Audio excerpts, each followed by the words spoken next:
Hello food lovers, welcome to our channel. నేను మీ రాణి Eramsetti. Friends, ఈరోజు recipe వచ్చేసి టీ టైమ్ స్నాక్స్ రెసిపీ అండి. 1 cup పెసరపప్పుతో బియ్యం పిండితో చాలా టేస్టీగా క్రిస్పీగా ఉండే టీ టైమ్ స్నాక్స్ రెసిపీ. చిన్నపిల్లలు, పెద్ద వయసు వారు అందరూ కూడా ఈజీగా తినే రెసిపీ అండి. ఒక్కసారి చేసి పెట్టుకున్నామంటే 1 మంత్ వరకు కూడా స్టోర్ చేసుకోవచ్చు. చాలా క్రిస్పీగా టేస్టీగా ఉంటాయి. ఆ ప్రాసెస్ అంతా చూద్దాం. వీడియోని ఫస్ట్ నుంచి లాస్ట్ వరకు చూడండి. మధ్యలో స్కిప్ చేయకుండా చూడండి. ప్రాసెస్ అంతా కూడా ఒక్కసారి చూసారంటే ప్రతి పండగకి, ప్రతి సందర్భంలోనూ పిల్లలకి డైలీ కూడా ఇలా చేసి పెట్టాలి అనుకుంటారు. అంత టేస్టీగా ఉంటాయి. ఆ ప్రాసెస్ అంతా చూద్దాం. అలాగే ఛానల్ని ఫస్ట్ టైం వాచ్ చేసిన వారు సబ్స్క్రైబ్ చేసుకుని పక్కనే ఉన్న బెల్ బటన్ క్లిక్ చేయండి. నేను పెట్టబోయే రెసిపీస్ అన్నీ డైలీ మీ ఫోన్కి నోటిఫికేషన్కి వస్తాయి. ఓపెన్ చేసి చూడండి.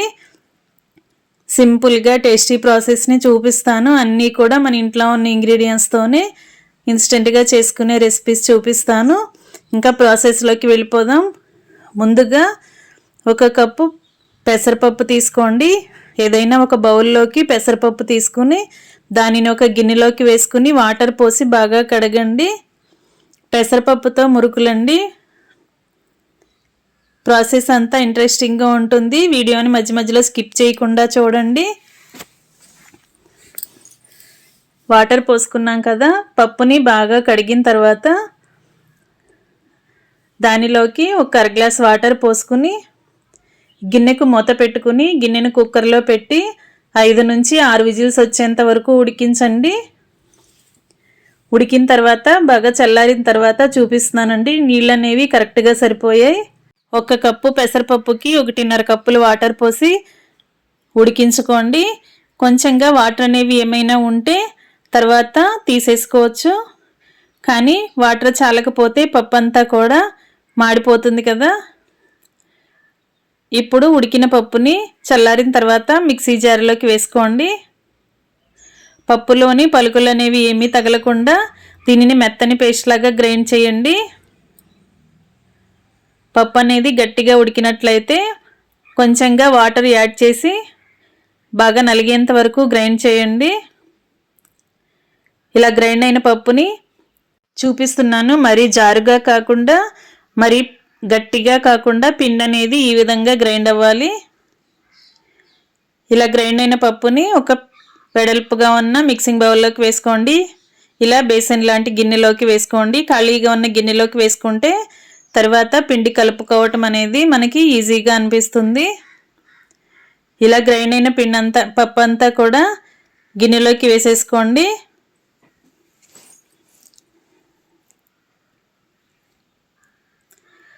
మనం పెసరపప్పుని కొలతగా తీసుకోవాలండి. మనం ఏ బౌల్తో అయితే పెసరపప్పు తీసుకున్నామో అదే బౌల్తో 4 కప్పుల పొడి బియ్యం పిండి వేసుకోండి. పొడి బియ్యంని మరపట్టించుకున్న పిండి కరెక్ట్గా 4 కప్పులు వేసుకోండి. మనం ఏ కప్పుతో పెసరపప్పు తీసుకుంటే అదే కప్పుతో 4 కప్పులు బియ్యం పిండి ఇలా వేసుకున్నాం కదా. ఇప్పుడు టేస్ట్కి సరిపడా సాల్ట్ వేసుకోండి. 1 టేబుల్ స్పూన్ కారం వేసుకోండి. 1/2 టేబుల్ స్పూన్ వాము వేసుకుని 2-3 టేబుల్ స్పూన్లు తెల్ల నువ్వులు వేసుకోండి. నువ్వులు అనేవి కొంచెం ఎక్కువగా అయినా వేసుకోండి. స్నాక్స్కి టేస్ట్ అనేది బాగుంటుంది. సాల్టు, కారము అనేవి మరీ ఎక్కువగా వేయొద్దండి. మన టేస్ట్ కన్నా కొంచెం తక్కువగానే వేసుకుంటే తింటున్నప్పుడు కరెక్ట్గా సరిపోయినట్లు అనిపిస్తుంది. ఒకేసారి ఎక్కువగా సాల్ట్ అనేది యాడ్ చేయొద్దు. ఇప్పుడు మనం వేసిన ఇంగ్రీడియంట్స్ అన్నీ కూడా పెసరపప్పు పిండిలో బాగా కలిసేంత వరకు కలపండి. బియ్యం పిండి, సాల్టు, కారము, వాము, తెల్ల నువ్వులు ఇవన్నీ కూడా పెసరపప్పు పిండిలో బాగా కలవాలి. వేళ్లతో పిండిని గట్టిగా ప్రెస్ చేస్తున్నట్లుగా కలిపినట్లయితే పెసరపప్పులో ఉన్న తడితోనే పిండంతా చాలా వరకు కలిసిపోతుంది. కలవకపోతే ఇంకొంచెం అరచేతిలోకి వాటర్ని యాడ్ చేసుకుని కలపండి. అంతేగాని ఒకేసారి ఎక్కువగా వాటర్ అనేవి పోయొద్దు. కొంచెంగా పోసుకుంటూ పిండిని చూసుకుంటూ కలపండి. వాటర్ మాత్రం చల్లటి నీళ్ళే కలిపానండి, వేడి నీళ్ళు ఏం అక్కర్లేదు.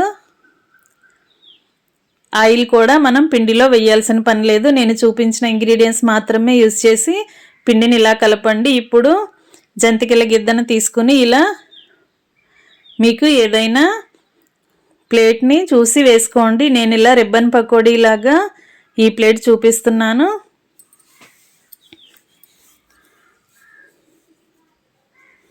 ఆకు పకోడీ, రిబ్బన్ పకోడీ అంటాం కదా. ఈ ప్లేట్తో మనం మురుకులను ఒత్తుకున్నామంటే చాలా పలుచగా వస్తాయి. అలాగే తింటున్నప్పుడు కూడా క్రిస్పీగా అనిపిస్తాయి. టేస్ట్ చాలా చాలా బాగుంటాయి. జంతికల గొట్టంలో లోపలంతా కూడా ఆయిల్ని అప్లై చేసుకుని తగినంత పిండిని పెట్టుకుని మూతని క్లోజ్ చేసుకోండి. మూతని టైట్ చేసుకుని రెడీగా పెట్టుకోండి. ఇప్పుడు కొంచెంగా పిండిని ఒత్తి చూపిస్తున్నాను.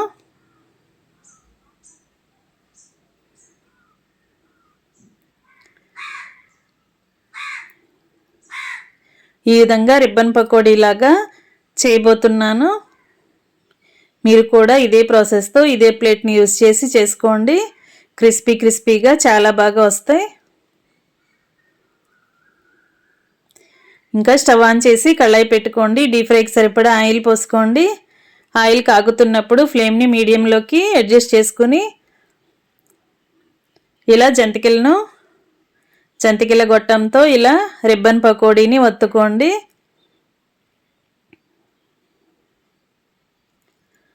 ఈ విధంగా బాగా ఫ్రై అయిన తర్వాత ఆయిల్ కాగటం అనేది ఆగిపోతుందండి. బబుల్స్ అనేవి ఆగిపోతాయి. సౌండ్ అనేది స్లో అయిపోతుంది. వెంటనే కూడా మనం కరెక్ట్గా డీప్ ఫ్రై అయ్యింది అని వెంటనే మనం ఆయిల్ నుండి తీసేసుకోవచ్చు. ఇదే విధంగా మిగిలినవి కూడా ఒత్తుకోండి. ఇలా బాగా బబుల్స్ రావటం స్టార్ట్ అయ్యాయి కదా. ఇలా స్లోగా బబుల్స్ ఆగిపోయిన వెంటనే మనం కరెక్ట్గా డీప్ ఫ్రై అయినట్లు అర్థం చేసుకోవచ్చు. ఈజీగా చాలా సింపుల్గా మనం ఎన్ని మురుకులనైనా ఇదే విధంగా ఒత్తుకోండి.